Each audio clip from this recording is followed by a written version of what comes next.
Hey everybody, welcome to the Blue Chip Podcast by fans for fans. This is your host Cody Potter. How y'all doing today? So we're going to get right into this, man. Let's shift right over here. We're going to get into the top available players that are left in the draft. We're going to get into some of the winners that I really liked from day one. You already, if you watched my last episode earlier this morning, you already know how I feel about the Sonny Styles pick, man. Just a home run, man. So Jermont McCoy. We talked a lot about him with the ACL. There's another chance that he needs another knee surgery for not the ACL, but just for the knee in general.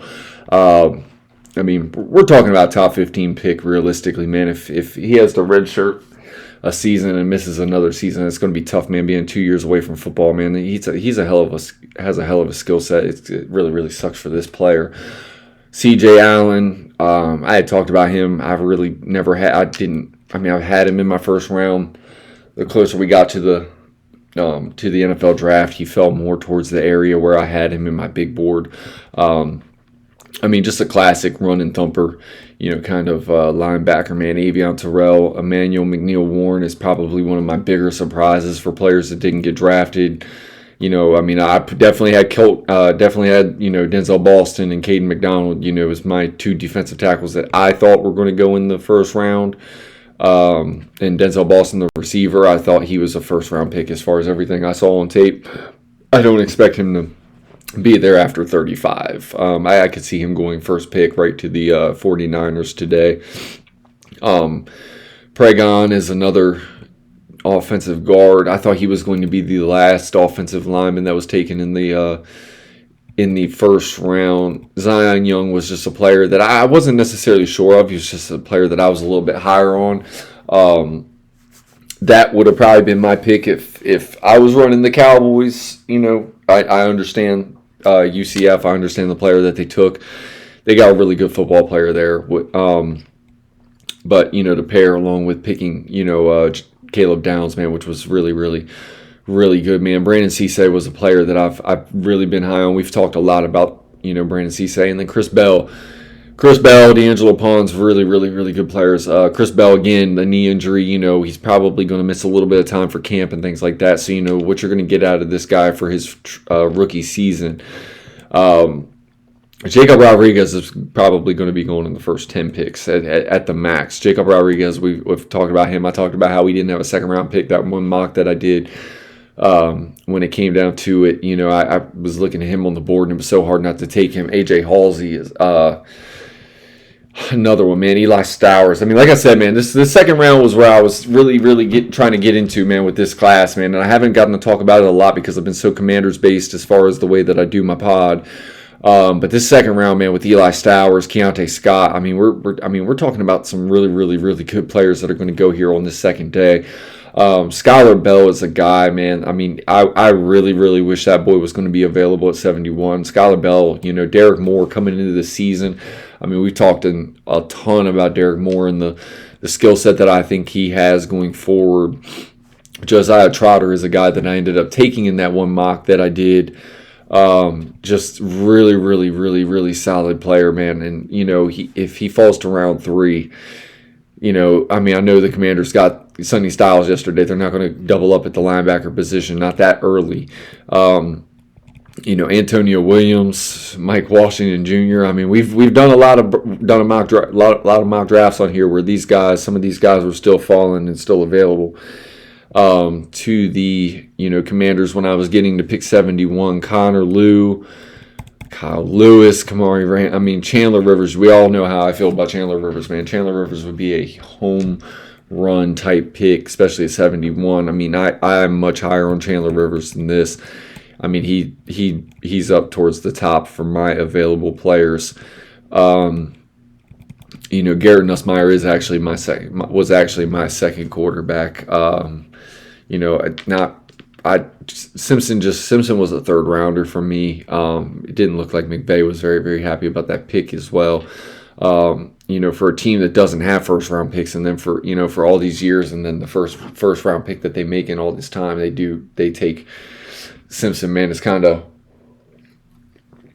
crazy, man. That's not the player I was expecting for a team that's right there on the cusp of a Super Bowl. I understand the Matt Stafford, he's one injury away, the age, things like that. But just, they're all in, and they've always operated that team as if they were all in. And for them to make a futures pick was kind of crazy. Ted Hurst is definitely a guy that I'm highlighting for the Commanders as we get into this show. Keyshawn Elliott, the linebacker, ASU, man, really talented player. I'm not going over all of these names, but just as I'm going down this list, man, I see a lot of guys that this is the cluster of the draft, man. Day 2 is going to be some values. Day 3 in this draft, you're going to find starting level players in the 4th, 5th, 6th round, man. So this is actually where the meat and potatoes of this draft really comes in for me. Coming into this draft, I had three true blue grades. I had 4 blue chip grades overall. Just because, I could not give Caleb Downs a non-blue chip grade overall for me. As the overall for the prospect grade, he didn't necessarily get there for the height and the weight thresholds, but I didn't care about that. He is a blue chip player on tape, and that's how I marked him. I'm sorry. Like, at the end of the day, when you're that good, you're getting the blue chip grade for me. CJ Daniels, man, that's a dude that I absolutely love.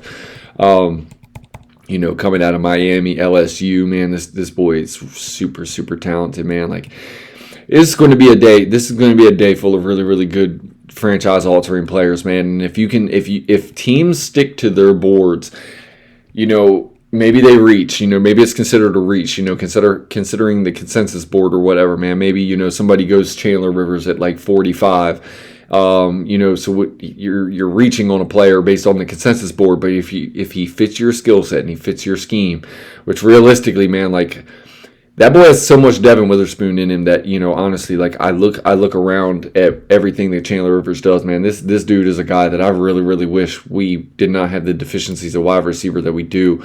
Plus, I don't think he's going to end up being there. Traydon Stukes, man, is just another guy that I really, man, like.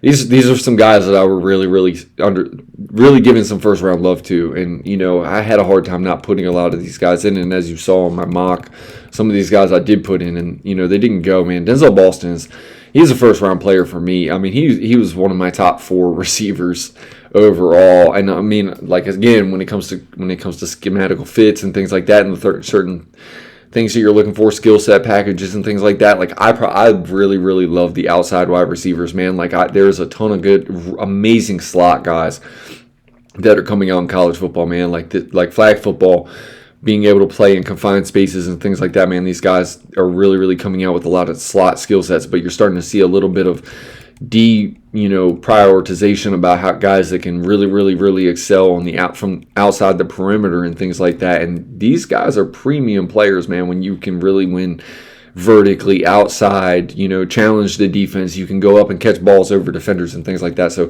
Denzel Boston is it's a guy I really do love, man. So let's see if I can see who they have as far as NFL draft most improved after round 1. So it's not even just maybe me going into it. Let's just see what they got to say, man, as far as winners from first round. I figured, let's go with the Chiefs trading up, man, making an aggressive move for Mansour Delane. As I said on my pod earlier, I think there was a lot of playing around with Adam Peters, trying to kind of manipulate the market, man. Like, there's one premier cornerback that was going to go in the first round, and that ended up being what was happening. The Chiefs getting rid of Trent McDuffie, a really talented player. Man, the Chiefs came up and got their guy. They jumped Washington. It was being reported from everybody. John Keim, J.P. Finley, all the local media for the Washington Commanders, man, were always constantly, it's Delane. I keep hearing Delane. And sometimes you make them teams jump ahead of you.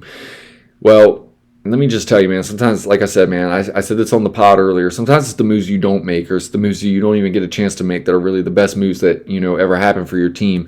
And being able to get Sonny Styles, a player that I had, like I said, truly graded as a true blue chip player in this draft, one of my 3, with Jeremiah Love and David Bailey. I'm just going to keep it real with you, man. Like, this is really good. I will say the New York Giants, the Dallas Cowboys, I will give them their flowers, man. They're very much improved on their roster. New Orleans Saints, I can definitely see it, because if Jordan Tyson stays healthy, they probably got the best wide receiver in the draft. But then again, I'll say the same thing for the Titans, man, because of the way Cardinal Tate wins vertically and outside, and just the presence he has, the wherewithal that he has as a pass catcher. I mean, the New York Jets, I mean, honestly, like, you might not get your quarterback this year. Maybe you do take a Garrett Nussmeier, come round 3, round 4. Get him on the field. I mean, you might find something in that boy that you didn't think you were going to get from the 4th round. And I mean, realistically, maybe it does take you out of position to take one of the premier quarterbacks in the league, man. But Garrett Nussmeier, if healthy, man, I believe he is a top-tier quarterback, as far as what would have came out of this draft especially. I think he would have been drafted before Ty Simpson, man, if Garrett Nussmeier had been able to stay healthy. Again, another, just like Ty Simpson, maybe not all the measurables and things like that. Maybe not, the elite level arm, but, pocket presence, the foreshadow to throw into windows and throwing into passing lanes and things like that, and the throwing wide receivers open. Garrett Nussmeier has that skill set. And, the New York Jets, I think, could do themselves a lot of favor taking a chance on a Garrett Nussmeier in this draft. Again, you didn't really you're not necessarily marrying your hitching the wagon to him, but if you find something and you develop something more than what you thought you were going to get. I mean, Mark Sanchez was not, coming into the whole draft process, man, and Mark Sanchez, because of the talent that they accrued around him, that team excelled and that team did much better.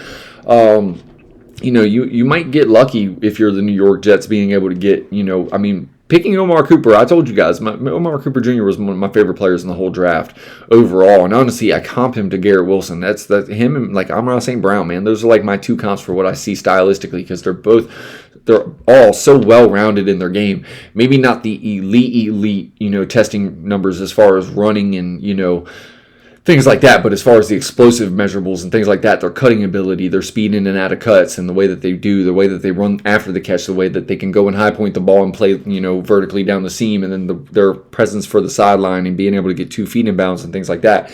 And then getting Kenyon Sadiq, who is just the ultimate weapon, the ultimate versatile piece as far as what you're getting in that offense, man. Like, they really, really did a good job of setting themselves up, man. There's some really good quarterbacks that are going to come out this next class. And there's probably going to be one, just like there is every year, that we're not even discussing going into the season, man. Like, I'm going to talk to you about Mensah, the quarterback from Miami. I'm going to talk to you about Arch Manning. There's nothing to say that realistically year 3 at South Carolina that the quarterback there can't, I've really expected him to take a jump this year. He has all the athletic traits, and man, if he stays healthy, the South Carolina quarterback could really, really excel and, jump himself up into the process too. I think there's a lot of teams that really, really are going to be deficient in looking for quarterbacks to come this time next year, just like there are every year. This year, there just wasn't the haul in the draft. There's going to be a lot of top-tier premier players in the draft too. So these teams that are going to be wanting quarterbacks, man, there's going to be a lot of movement next year in the draft. And a lot of teams that are, if they are going to come off a pick, they're going to command a premium, because you're going to have the Jeremiah Smiths, you're going to have the Cam Colemans of the world, the Marshes, the Brian Wesco Juniors, and then there's a ton of other guys behind them that I love at wide receiver. And then we're talking about the Leonard Moores of the world, the cornerbacks that are coming out in next year's class I really, really like. There are 2 elite blue chip cornerbacks that are going to be headlining the next 2 classes already that I have those type of grades on. They had them type of grades coming in from high school. They're going to continue those type of grades in college. You can just already see it from their freshman and sophomore seasons. So again, man, like, the cornerback position, the wide receiver position, the offensive line position is going to be really, really bright. Having Stewart, the South Carolina edge, man, if all it takes is for him to take off, man, Lightfoot coming out next year could really, really excel and get himself into the top 10, Ruben Bain area, coming out of Miami U, man. You really, really saw it click for him in the playoffs when he was starting to get his run, starting to have a little bit more rotation than what Miami was playing with during the course of the season to keep them guys fresh in the playoffs. Lightfoot's going to have himself a really, really good year, and can he handle that load? Can he stay healthy and put himself up in that top 10 kind of class? I think he can. I think Miami has a real chance, man. Mario Cristobal, I love him as a coach. He's really, really progressed as a coach, man. I've really, really bought into him at his time in Miami. I used to kind of knock the way that he really didn't maximize the skill set of his players when he was back at Oregon. His first real big shot, around college football landscape. Well, he has elevated himself as a coach, man, and really, really found the identity for what he wants to be in, man. It's up front in the trenches and the defensive front, handling the game plans, and then, now he's starting to really, really get the players outside, the Malachi Tonys of the world, the cornerback that he just got out of high school. Two of them, man, the cornerback and the safety that are true freshmen this year. I mean, Miami has the players to really, really reshape that roster and be really, really good. I mean, this Mario Cristobal, I think, is really about to turn the corner with this roster. And if Mensah can do everything that I know he can do, he did at Duke, and stay healthy, put that ball where it needs to be, look like he looked in the spring game, and really, really get that slot presence, that slot receiver that was going in the spring game. Malachi Toney outside, and the gadgetry that you can do with him, and then the vertical threat that you have around with him, and then the punt returning ability and all that.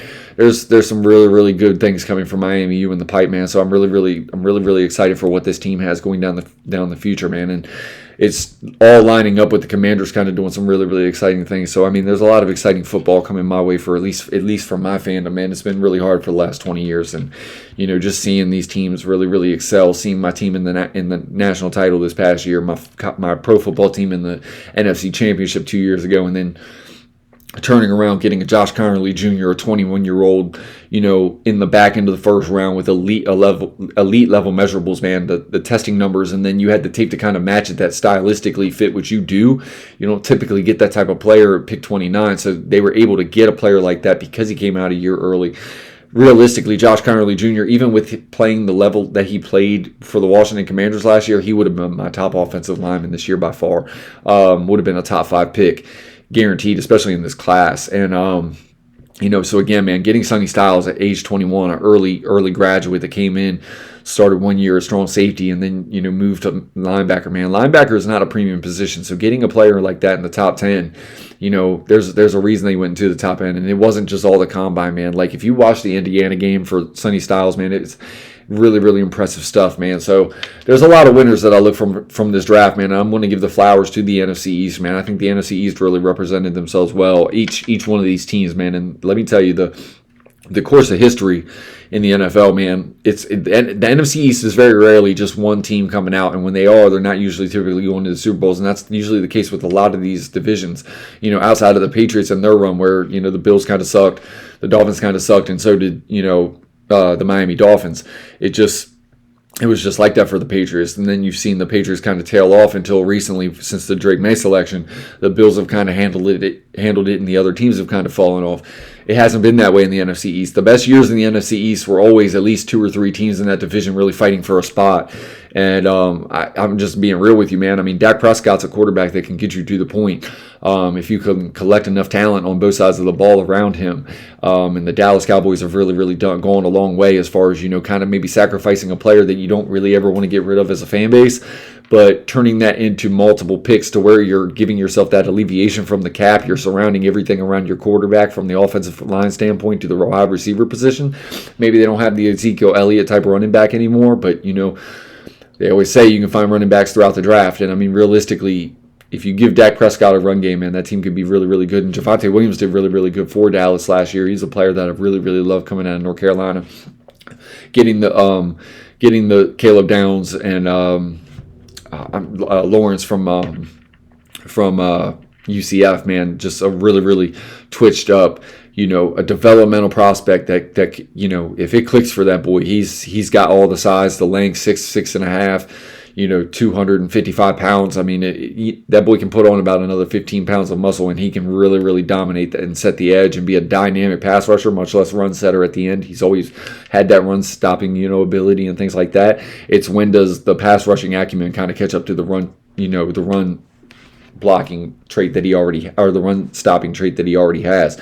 New York Giants, as I've already said, I did that in my mock kind of for a reason. I thought it was kind of a wild card of the draft. It was kind of like out there, but I was trying to think of what would be the wild card of the draft. I didn't put Jeremiah Love at pick number 3.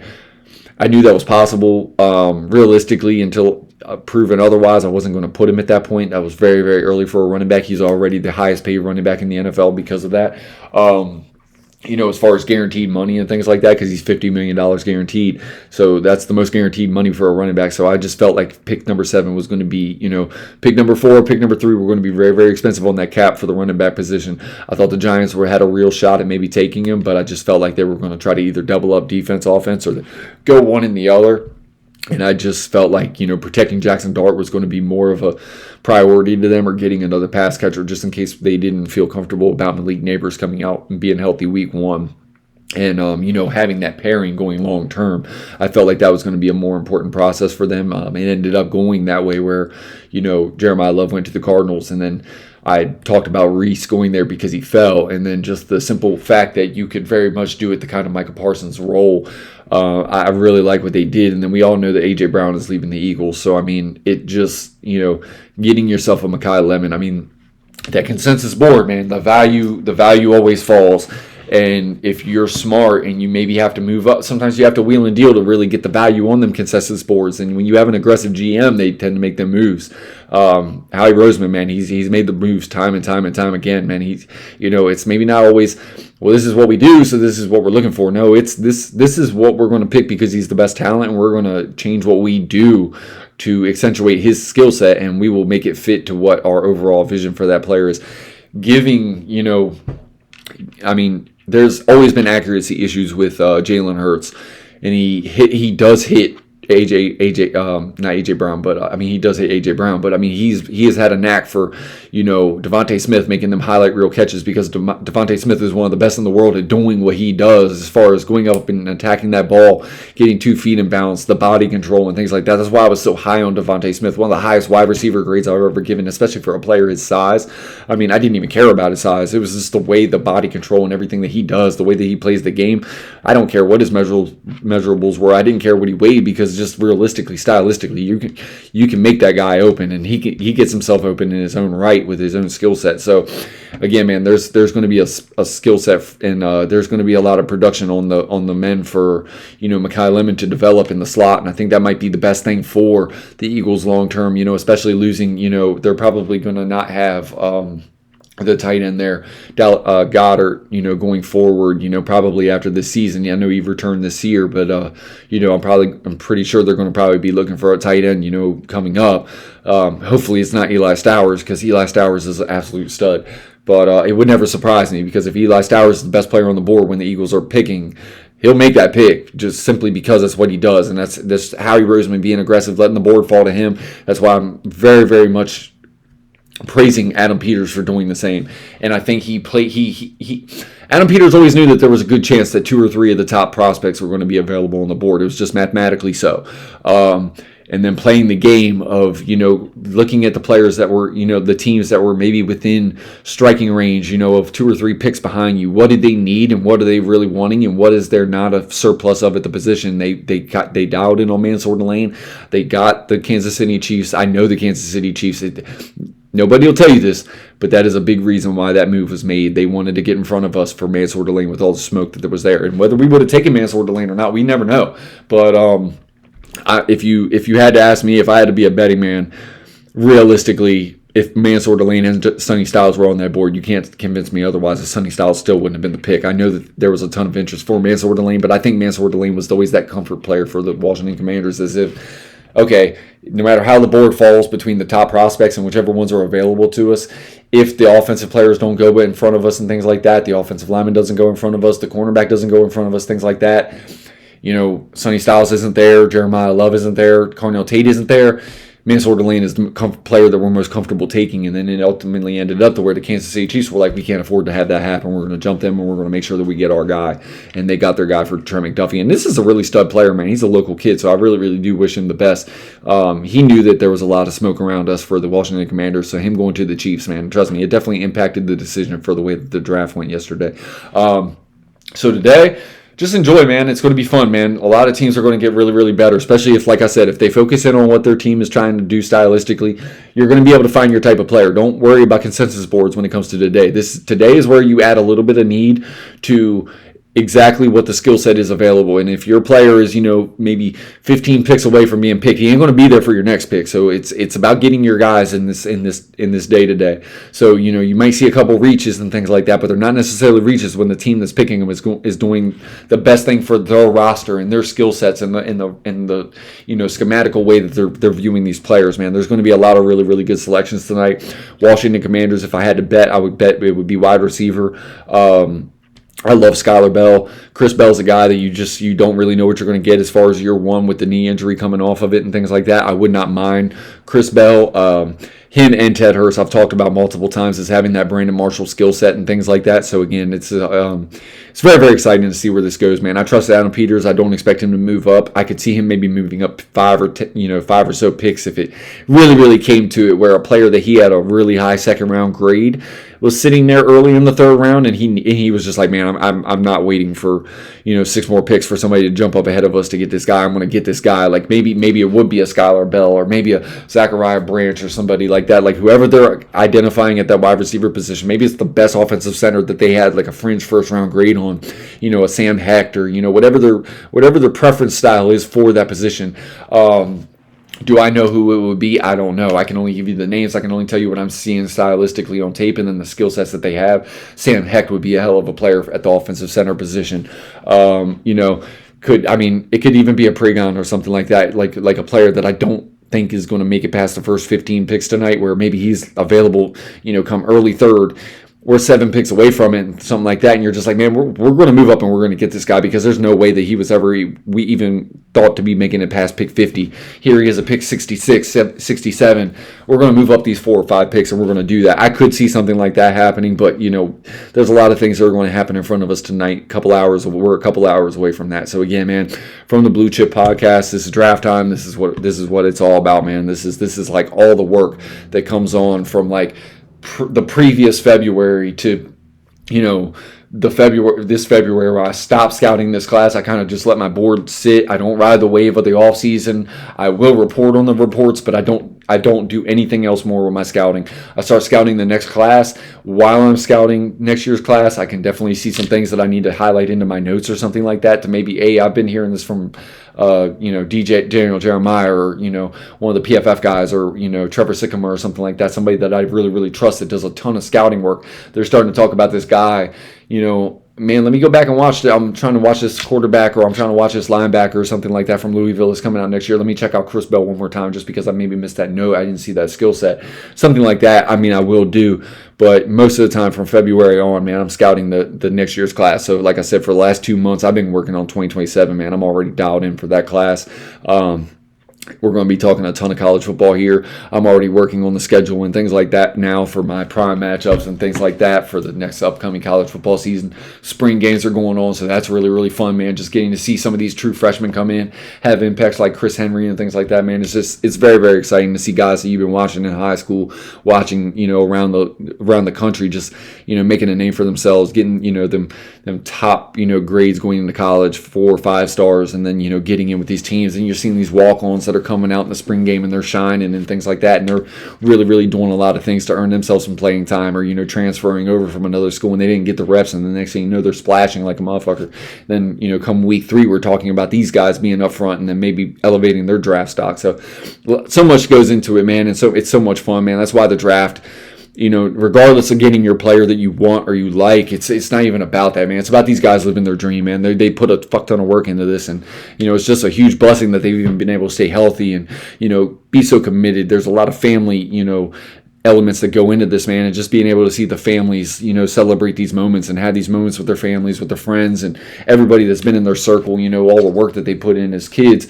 Well, this is the job that you've been putting all that work in. I know they're finally making money and things like that legally and things like that for the NCAA, but again, this is the culmination of all that hard work coming together. So just be happy, man. No matter what your team does, man, good pick or whatever, man, like whether you like it or not, man, be just grateful for the human that you're getting, man. Just hope it's a really good human, and hopefully they make you proud, rocking and representing your team, man, because no matter what there is, man, they put a hell of amount of work in behind the scenes that nobody ever gets to see, that makes them capable of putting on them uniforms and doing the things that they do that not a lot of people in this world can ever do. So again, man, it's a once in a lifetime opportunity. So just be proud of them, man. Feel the blessing, and just, it's something to really, really cherish, and kind of just, it's so exciting to just see all that work come together. That's why I love scouting these players, man, because it's it's seeing guys, they're in the lab from one year to the next, watching these guys in high school and then watching them develop. And, every year as a scout, you're just like, man, he hit it, man. You're just,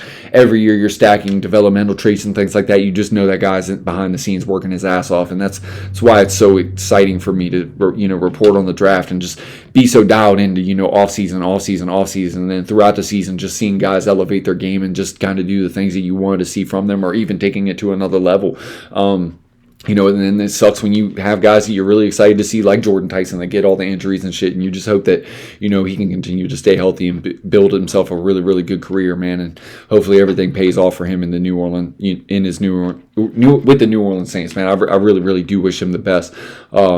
It's just like I said, it wasn't a player that I was comfortable taking if it was my job on the line, if I was running the team. But at the end of the day, man, I know the skill set, and dude, there's a work that goes on behind the scenes to be able to come off of all those injuries and still produce and look the way that he did on tape. There's a hell of a lot of work that's going on behind the scenes. So again, from the Blue Chip Podcast, man, enjoy the draft. Day 2, day 3 will be tomorrow. I'll be reporting on what happens day 2 tomorrow and things like that, maybe even tonight. I'll get that out to you, man. Again, it's a lot of fun. Just enjoy it, man. Either way, your team is going to get better in one aspect or another. So again, hit or miss, just be appreciative of your team, man. This is the one thing we get in the all season, and then it's on the camps and things like that. And it's all about the work that these guys put in from this step on, and the culmination of all the work that they've put in to get to this point, and then continuing to build off of that. So again, from the Blue Chip Podcast, man, there's a lot of blessings going around this week and a lot of hard work paying off, man. Hopefully your team does everything you want, and have a blessed week and enjoy your weekend. Peace.